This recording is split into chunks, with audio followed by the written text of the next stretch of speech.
ওই যে বললাম না যে যখন কেউ আমাকে মানতে যে আমার চেয়ে বেশি বাড়াবাড়ি করে, তখন তার একটাই বুদ্ধি, মাথা ঘুরে পড়বে।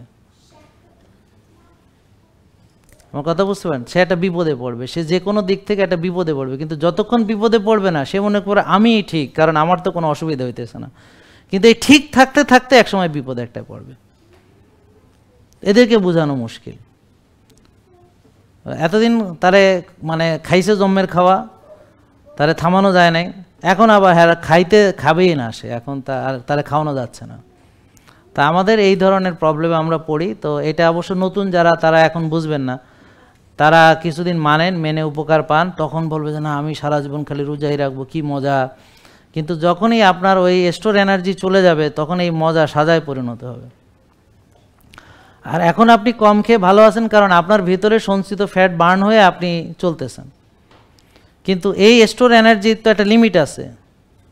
যখন এইটা শেষ হয়ে যাবে, তারপরে সে বাড়াবাড়ি করবে, তখন সে পড়বে বিপদে। কোন দিক থেকে পড়বে সে বুঝবে না, তবে বিপদে পড়বে, এতে কোনো সন্দেহ নেই।